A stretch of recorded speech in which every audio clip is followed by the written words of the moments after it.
students, welcome to all. Our today's topic is financial statement with adjustment for class plus 1 and become first year. It's very important chapter topic. Chapter number 17 class plus 1। तो किस प्रकार से जो है financial statement with adjustment की एंट्रियां की जाती हैं।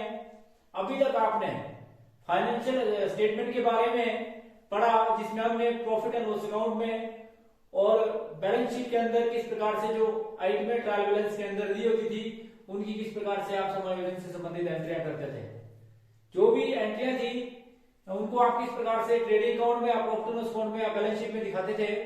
और कुछ एक इनकम या कुछ एक एक्सपेंसेस ऐसे होते हैं जो रिलेटेड टू पर्टिकुलर ईयर होते हैं, परंतु जिसका आपने जिनकी आपने एडजस्टमेंट नहीं की होती है ट्रायल बैलेंस के अंदर, जैसे expenses due but not paid, some of the expenses which is related to current year whose benefit is incurred on current year but expenses आपको पूरी तरह से आपने पेड नहीं किए होते हैं। इसी प्रकार से कुछ इनकम होती है which is related to current year but not accrued या accrued in received in advance. तो इस प्रकार से कुछ इनकम और कुछ खर्चे होते हैं कि जो रिलेटेड टू पर्टिकुलर ईयर्स होते हैं, परंतु जिनका या तो आपको आपने नगद में भुगतान नहीं किया होता है या आपको नगद में इनकम, अगर इनकम है तो वो नगद में आपको प्राप्त नहीं होती है। तो ऐसी समायोजन से संबंधित एंट्रियों की एंट्री किस प्रकार से आप करते हैं। तो एडजस्टमेंट एंट्री एक प्रकार की ऐसी एंट्री होती है कि जो ट्रायल बैलेंस से बाहर दी होती है। एक सिंपल वे में अगर आपको बताएं कि एडजस्टमेंट एंट्री किन एंट्री को बोलते हैं, तो वो एंट्री जो आपकी ट्रायल बैलेंस के बाहर दी होती है उस एंट्री को आप एडजस्टमेंट एंट्री बोलते हैं। आप लोगों ने जब आप टाइप्स ऑफ एंट्री पढ़ी थी उसमें आपने एंट्री के बारे में पढ़ा था कि number 1 simple entry, number 2 compound entry, number 3 rectifying entry या फिर ओपनिंग एंट्री, और इसी प्रकार से एक एंट्री आपने पढ़ी थी क्लोजिंग एंट्री और ओपनिंग एंट्री और एडजस्टमेंट एंट्री। तो इस प्रकार से आज हम एडजस्टमेंट एंट्री के बारे में पढ़ेंगे। What do mean by adjustment entry. तो मैंने जैसे आपको बताया कि ऐसी एंट्री अगर साधारण शब्दों की सिंपल से सिंपल वे में आपको बताएं कि एडजस्टमेंट एंट्री एक प्रकार की ऐसी एंट्री होती है कि जो ट्रायल बैलेंस के बाहर की होती है। इस प्रकार की एंट्री का आपको समायोजन करना पड़ता है और वह कैसे करना पड़ता है वो आप टाइप्स ऑफ एंट्री में पढ़ेंगे। परंतु but there are some following entries which are adjustment entry. जो एडजस्टमेंट एंट्री होती है उन एंट्रियों में जो सबसे पहले एंट्री होती है transaction not record in the books of account. ऐसी ट्रांजैक्शन जो बुक्स ऑफ अकाउंट में रिकॉर्ड नहीं किए गए हैं उनकी एडजस्टमेंट एंट्री करनी पड़ती है। Number 2 transaction whose recorded during made partially. तो आप सभी जानते हैं कि ऐसे रिकॉर्ड जिनका पार्शियली आपने लेखा पुस्तकों में रिकॉर्ड किया है उनको भी आप एडजस्टमेंट एंट्री बोलते हैं। इसी प्रकार से रेक्टिफाइंग एंट्री, रेक्टिफाइंग एंट्री भी जो है इसकी भी जो एडजस्टमेंट एंट्री की जाती है। और इसी प्रकार से एक्सपेंसेस इनकर्ड और इनकम रिसीव्ड, एक्सपेंसेस इनकर्ड और income received in a current year but related to next year. तो इस प्रकार की जो एंट्रियां होती है वो एंट्रियों की भी जो है आप जो है क्या करते हैं एडजस्टमेंट एंट्री करते हैं। तो इस प्रकार से जो एंट्रियां होती हैं जिसमें सबसे पहली एंट्री है transaction not record in the books of account. Number 2 transaction whose recorded made partially. Number 3 आप सभी जानते हैं कि एक प्रकार के रेक्टिफिकेशन ऑफ एरर्स की कुछ एक एंट्री ऐसी होती है जो रेक्टिफिकेशन ऑफ एरर्स की आती है। उन एंट्रियों की बात करते हैं एक्सपेंसेस इनकर्ड और income received in the current year but related to next year. तो इस प्रकार से जो एंट्रियां होती हैं वो एंट्रियां जो है समायोजन से संबंधित रिलेटेड एंट्रियां होती हैं। तो अब क्वेश्चन राइज है कि इन एंट्रियों को किस प्रकार से समायोजन किया जाता है। तो मैंने जैसे आपको बताया कि अभी तक जो ट्रायल बैलेंस के अंदर जो एंट्रियां दी होती है उससे संबंधित सारी एंट्रियां कर ली होती हैं, मतलब रिलेटेड टू जो एंट्रियां होती है हो चुकी होती है, परंतु जो एंट्रियां ट्रायल बैलेंस के बाहर दी होती हैं। जैसे पिछले चैप्टर के अंदर आपने देखा कि क्लोजिंग स्टॉक था, तो क्लोजिंग स्टॉक की आपने डबल एंट्री करी, एक बार ट्रेडिंग के क्रेडिट में और दूसरी बार बैलेंस शीट में। तो इस प्रकार से जितनी भी एडजस्टमेंट एंट्रियां होती है उनकी डबल एंट्री होती है। सबसे पहली बात यह आप लोगों को बड़ी इंपॉर्टेंट रूप से याद रखनी है कि जितनी भी एडजस्टमेंट एंट्रियां होती है उनकी डबल एंट्री होती है। जो एंट्रियां ट्रायल बैलेंस के बाहर की होती है उनकी डबल एंट्री होती है। मतलब होती कहां है, या तो ट्रेडिंग अकाउंट, ट्रेडिंग अकाउंट में पहली एंट्री, दूसरी प्रॉफिट एंड लॉस अकाउंट में, दूसरी समायोजन से एंट्री होती है या तो प्रॉफिट एंड लॉस अकाउंट में और बैलेंस शीट में, और तीसरी एंट्री होती है ट्रेडिंग अकाउंट और बैलेंस शीट में। तो इस प्रकार से इनकी जो डबल एंट्री होती है इस प्रकार से होती है। नंबर 1 बात ट्रेडिंग अकाउंट बैलेंस शीट जैसे आपने क्लोजिंग स्टॉक की करी। नंबर 2 बात प्रॉफिट एंड लॉस अकाउंट और बैलेंस शीट जैसे सेल आउटस्टैंडिंग है। इसी प्रकार से कुछ एंट्रियां ऐसी होती हैं जो ट्रेडिंग अकाउंट जैसे वेजेस आउटस्टैंडिंग और लायबिलिटी साइड या असेट में। तो इस प्रकार से ये कहा जाता है कि बैलेंस शीट में नंबर 1 जो एंट्री होती है या तो है ट्रेडिंग अकाउंट में और प्रॉफिट लॉस अकाउंट में होती है डबल एंट्री। नंबर 2 बात ट्रेडिंग अकाउंट बैलेंस शीट में। नंबर 3 बात प्रॉफिट लॉस अकाउंट और बैलेंस शीट में। तो इस प्रकार से इन एंट्रियों की समायोजन की एंट्रियां की जाती हैं। जब आप एडजस्टमेंट एंट्री करेंगे तो इस बात का विशेष ध्यान रखें। अब there are some types of adjustment entry, बहुत सारे टाइप्स की एडजस्टमेंट एंट्री है जिसमें closing stock, outstanding expenses, prepaid expenses, accrued income, depreciation, bad debts, provision for doubtful debt, provision for discount on debtor, provision for discount on creditors.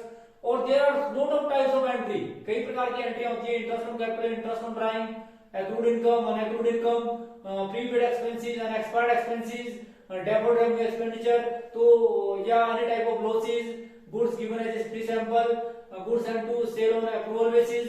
तो इस प्रकार से बहुत सारी एडजस्टमेंट एंट्री हैं जिनके बारे में बारी बारी से स्टेप वाइज करेंगे, परंतु आज हम कुछ एंट्रियों के बारे में करेंगे टाइप्स ऑफ एंट्रियों में आज हम कुछ एंट्रियों के बारे में करेंगे जिसमें क्लोजिंग स्टॉक और आउटस्टैंडिंग एक्सपेंसेस के बारे में आपको बताया जाएगा।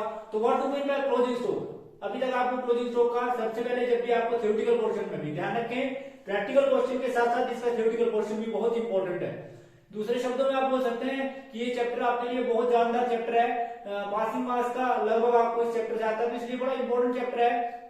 तो what do mean by closing stock? Goods lying unsold at the end of the year is called closing stock. ऐसा माल जो वर्ष के अंत में अनबिका रह जाता है क्लोजिंग स्टॉक कहलाता है। और क्लोजिंग स्टॉक की जब एंट्री करते हैं आप, तो आप सभी जानते हैं, आप एंट्री करते हैं closing stock account debit to trading account. तो इसकी जब आप एंट्री करते हैं तो आप एंट्री करते हैं closing stock account debit to trading account. Closing stock को डेबिट किया जाता है और ट्रेडिंग अकाउंट को क्रेडिट किया जाता है। इस प्रकार से इसकी समायोजन की एंट्री करते हैं। तो क्लोजिंग स्टॉक से आप क्या समझते हैं? Goods lying unsold at the end of the year is called closing stock. Closing stock की वैल्यूएशन जो की जाती है वो कॉस्ट प्राइस और market price beach ever is less पर की जाती है। आप लोगों को बताया होगा कि जो इसकी वैल्यूएशन की जाती है principle of convention of conservatism के अनुसार भी, इसकी या कॉस्ट कॉन्सेप्ट के अनुसार भी इसकी जो वैल्यूएशन की जाती है कॉस्ट प्राइस और market price beach ever is less. मान लो कॉस्ट प्राइस 1 लाख रुपए है, मार्केट प्राइस 1,50,000 है, तो हम वैल्यूएशन करेंगे 1 लाख पर। तो इस बात का भी ध्यान रखें कि प्रिंसिपल्स के अंदर भी आपको ये सारी बातें बताई थी कि स्टॉक की जो वैल्यूएशन की जाती है वो कॉस्ट प्राइस और market price beach ever is less पर की जाती है। और जब इसकी समायोजन से संबंधित एंट्री करते हैं तो मैंने जैसे आपको बताया इसकी एंट्री जो की जाती है closing stock account debit to trading account. तो क्लोजिंग स्टॉक को डेबिट किया जाता है और ट्रेडिंग अकाउंट को क्रेडिट किया जाता है। ऐसा क्यों किया जाता है? क्योंकि ट्रेडिंग अकाउंट की इसको क्रेडिट में दिखाया जाता है और क्लोजिंग स्टॉक बिजनेस का असेट है, इसलिए दूसरी एंट्री इसकी असेट साइड दिखाई जाती है। तो इसकी जब डबल एंट्री करते हैं तो एक तो इसकी डबल एंट्री करते हैं credit side on trading account. तो डबल एंट्री जो क्लोजिंग स्टॉक की जाती है, नंबर 1 एंट्री की जाती है ट्रेडिंग के क्रेडिट में और दूसरी बैलेंस शीट में असेट साइड। तो ध्यान रखें इस बात का, क्योंकि आपको डबल एंट्री आनी चाहिए कि एडजस्टमेंट एंट्री की डबल एंट्री कैसे करते हैं। तो एक तो ट्रेडिंग के क्रेडिट में, ट्रेडिंग का जो क्रेडिट साइड होता है आप सभी जानते हैं, सेल के बाद क्लोजिंग स्टॉक दिखाते हैं, आपने बहुत सारे क्वेश्चन कर लिए जिससे आपको बड़ा एक्सपीरियंस हो गया होगा। और दूसरा बैलेंस शीट में असेट साइड, पदार्थ बैलेंस शीट में जो है उसकी असेट साइड एंट्री कर दी जाती है। उसके बाद आप सभी जानते हैं यदि क्लोजिंग स्टॉक ट्रायल बैलेंस के अंदर दिया है, ट्रायल बैलेंस के बाहर नहीं बल्कि ट्रायल बैलेंस के अंदर दिया है, जहां और राइट में भी दिया उसके बीच में दिया हुआ है, तो उसकी मात्र और मात्र सिंगल एंट्री की जाएगी और वह असेट साइड की जाएगी, क्योंकि क्लोजिंग स्टॉक बिजनेस का करंट असेट है और करंट असेट की एंट्री बैलेंस शीट में असेट साइड की जाती है। ऐसा तब किया जाएगा यदि ये एंट्री ट्रायल बैलेंस के अंदर दी है। अगर ट्रायल बैलेंस के बाहर दी है तो डबल एंट्री की जाएगी, एक बार ट्रेडिंग के क्रेडिट में और दूसरी बार बैलेंस शीट में असेट साइड। तो ध्यान रखिए इस बात का कि इन एंट्री को आप इस प्रकार से करेंगे। उसके बाद अब जो नंबर 2 टाइप्स हम पढ़ेंगे वो पढ़ेंगे outstanding expenses. What do mean by outstanding expenses? Outstanding expenses is also called expenses due but not paid, that is also called payable expenses.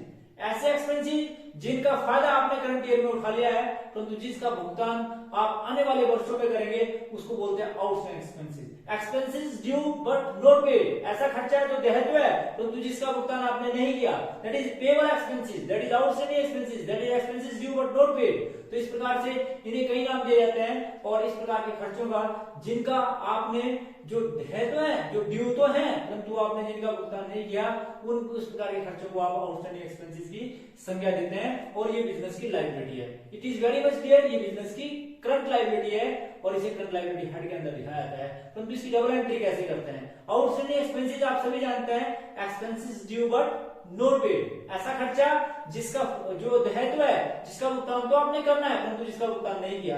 जैसे फॉर एग्जाम्पल आप किसी कर्मचारी को 2000 पर मंथ सैलरी पर रखते हैं, आपने उसको 20,000 रुपए तो दे दिए, परंतु आपने 2000 के हिसाब से 4000 उसको 2 महीने के नहीं दिए। इसका मतलब आपने उससे काम ले लिया पूरे 12 महीने, परंतु आपने 4000 का भुगतान उसका नहीं किया। तो ऐसा खर्चा जो देने तो है, क्योंकि करंट ईयर से रिलेटेड है, expenses which is related to current year, but आपने उसको पेड नहीं किया है, तो इसलिए आपको उसको देना पड़ेगा, क्योंकि ये बिजनेस की लायबिलिटी है। तो इसलिए उस पर्टिकुलर एक्सपेंसेस को आप प्रॉफिट एंड लॉस अकाउंट के हमें ऐड करेंगे और दूसरा बैलेंस शीट में आप लायबिलिटी साइड दिखाएंगे। तो इसकी समायोजन से संबंधित एंट्री कैसे करते हैं? नंबर 1 इसकी एंट्री करते हैं पर्टिकुलर एक्सपेंसेस अकाउंट डेबिट। कोई भी खर्चा जैसे salary debit, salary account debit. Particular expenses का मतलब है कि जो खर्चा आउटस्टैंडिंग है, जैसे रेंट आउटस्टैंडिंग तो रेंट आउटस्टैंडिंग, वेज आउटस्टैंडिंग तो वेज आउटस्टैंडिंग।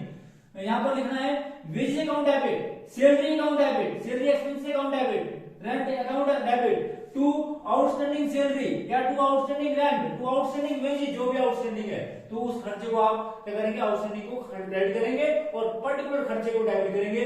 जैसे आप लोगों को भी बताया कि सैलरी आउटस्टैंडिंग, तो सैलरी आउटस्टैंडिंग के लिए 4000 रुपए यहाँ पर डेबिट करेंगे और 4000 रुपए जो है आउटस्टैंडिंग सैलरी को क्रेडिट करेंगे। Salary account debit to outstanding salary, being salary outstanding, इस प्रकार से इसकी नरेशन लिखेंगे।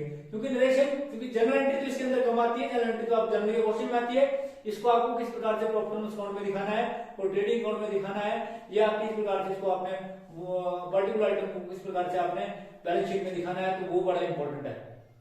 बात आती है कि आउटस्टैंडिंग एक्सपेंसेस की आप समायोजन से संबंधित प्रविष्टि कैसे करते हैं।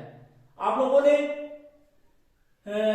किस प्रकार से इसकी एंट्री करनी है मैंने आपको बताया। जैसे अगर item profit and loss account की है तो उस पर्टिकुलर एक्सपेंसेस में डेबिट करना है। मतलब जैसे सैलरी आपकी 20,000 आपने दी वो ट्रायल बैलेंस के अंदर होगी और 4000 जो है आउटस्टैंडिंग होगी, जो आउटसाइडर दी होगी। तो इस प्रकार से 20,000 रुपए आपने 20,000 में आपने 4000 रुपए ऐड करने हैं।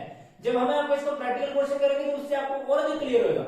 तो जो भी आउटस्टैंडिंग एक्सपेंसेस होता है वो पर्टिकुलर एक्सपेंसेस में ऐड किया जाता है और दूसरा इसको लायबिलिटी साइड दिखाया जाता है। तो इस प्रकार से इसकी समायोजन से संबंधित प्रविष्टि की जाती है कि आउटस्टैंडिंग एक्सपेंसेस को, पर्टिकुलर आउटस्टैंडिंग एक्सपेंसेस को किस प्रकार से लेखा पुस्तकों में दिखाता है, दैट इज वेरी इंपॉर्टेंट। तो इस प्रकार से आपने देखा कि पर्टिकुलर एक्सपेंसेस को किस प्रकार से जो है आउटस्टैंडिंग एक्सपेंसेस को जो है, एक तो आपने पर्टिकुलर एक्सपेंसेस में ऐड करना है। अगर ट्रेडिंग का खर्चा है तो ट्रेडिंग में ऐड करना है, दूसरा लायबिलिटी साइड दिखाना है। और अगर प्रॉफिट एंड लॉस वाला खर्चा है तो आपने एक बार प्रॉफिट एंड लॉस अकाउंट में ऐड करना है उस खर्चे में और दूसरा उसको लायबिलिटी साइड दिखाना है। तो इस प्रकार से ये था आउटस्टैंडिंग एक्सपेंसेस की डबल एंट्री कैसे करते हैं। अगर ये आउटस्टैंडिंग एक्सपेंसेस उसी तरह से जिस तरह से स्टॉक ट्रायल बैलेंस के अंदर दिया है, यदि आउटस्टैंडिंग एक्सपेंसेस भी ट्रायल बैलेंस के अंदर दिया है तो इसकी मात्र और मात्र सिंगल एंट्री की जाएगी, क्योंकि आउटस्टैंडिंग एक्सपेंसेस बिजनेस की लायबिलिटी है, करंट लायबिलिटी है और इसे लायबिलिटी साइड दिखाया जाएगा। तो इस बात का भी आप विशेष ध्यान रखें। यदि आपकी ये लायबिलिटी कहां पर है, पर्टिकुलर जो करंट लायबिलिटी है वो कहां दिखाई गई है, ट्रायल बैलेंस के अंदर दिखाई गई है। आउटस्टैंडिंग एक्सपेंसेस सैलरी जो है ट्रायल बैलेंस के अंदर दिखाई गई है। जैसे हमने पिछला क्वेश्चन किया, अभी हमने पिछली वीडियो के अंदर एक क्वेश्चन किया जिसमें सेल टैक्स पेबल थे, तो सेल टैक्स पेबल जो है वो करंट लायबिलिटी है और इसको हमने कहां दिखाया, सीधा बैलेंस शीट में, क्योंकि वो ट्रायल बैलेंस के अंदर दिया था। अगर ट्रायल बैलेंस के अंदर दिया हो तो इसकी मात्र और मात्र सिंगल एंट्री की जाएगी और बैलेंस शीट में लायबिलिटी साइड की जाएगी। तो इस प्रकार से ये जो समायोजन से संबंधित एंट्रियां हैं जिसके टाइप्स आपने पढ़े, अगली वीडियो के अंदर हम कुछ और टाइप्स पढ़ेंगे और उसके बाद हम उसका प्रैक्टिकल क्वेश्चन भी करेंगे। तो thanks for watching the video. Please like, comment and subscribe my channel and press bell icon for next notification. Thank you.